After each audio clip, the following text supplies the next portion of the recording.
Obviously, he was very chagrined at the fact that you know, his actions were contributing factors to the whole 9/11 attack by not being more aggressive in going after their communications and telling people where they were.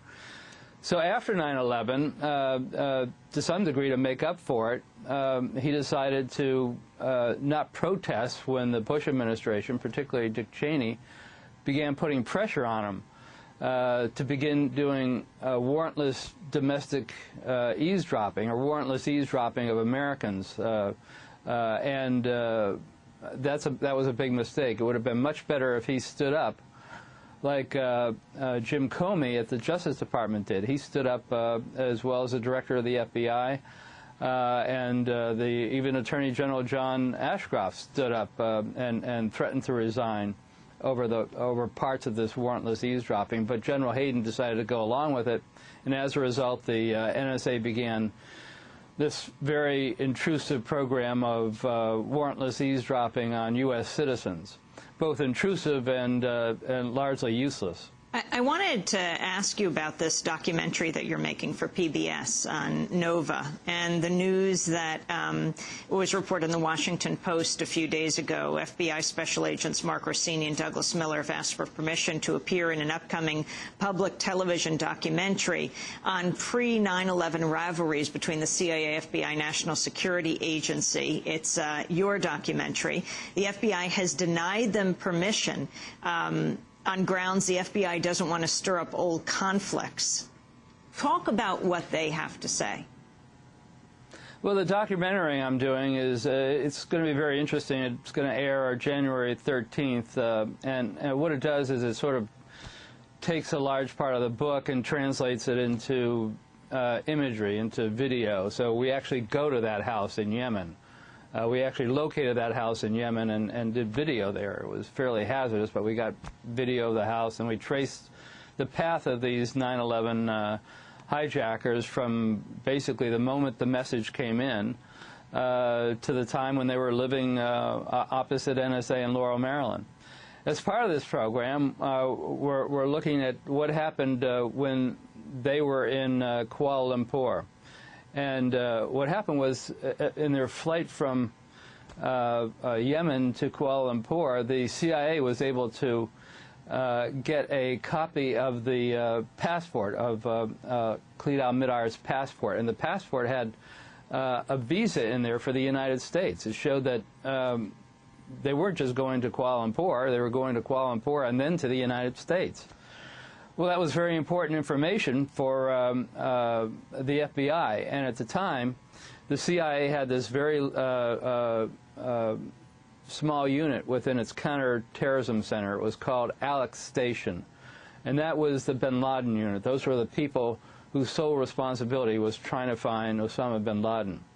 And the center was made up mostly of CIA officials, but there were also two FBI agents there that were assigned to that unit. When that message came in indicating that Midr had a visa to the United States, the two FBI agents protested that they should send a message to the FBI headquarters and notify them.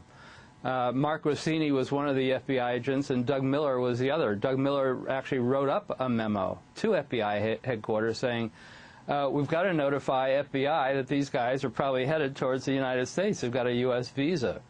And Mark Rossini also said we should send this message to the FBI headquarters. And I interviewed Mark Rossini for my book, and I quote him in the book as saying that he was told by the two people in charge of Alex Station at CIA that he couldn't send the message to FBI headquarters. He was forbidden to send it to him.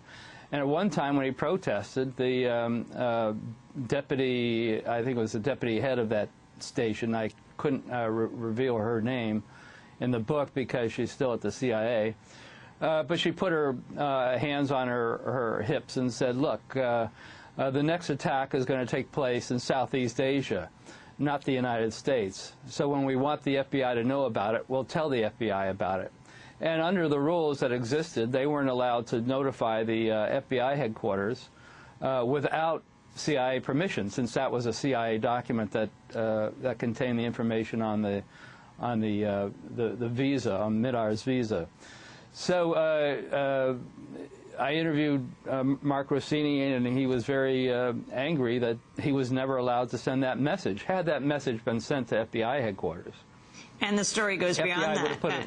I just wanted to say the story goes beyond that. I was saying this was in the Washington Post, it was actually in the Congressional Quarterly, that they were prepared to say publicly that under pressure from the CIA, they kept the full truth from the Justice Department's Inspector General, which looked into the FBI's handling of the pre-9/11 intelligence in 2004.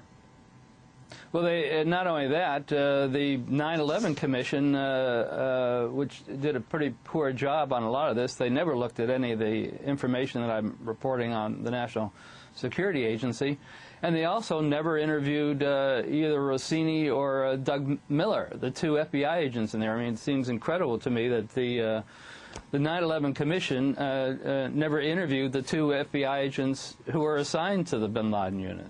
So that's part of the story that's never been told, that the American public just has no idea of some of these things that took place leading up to 9/11. James Bamford, we have to break, then we're going to come back to this discussion. Investigative reporter, his third book in a trilogy on the NSA, out today, The Shadow Factory, the ultra-secret NSA from 9/11 to the eavesdropping on America. Back in a minute.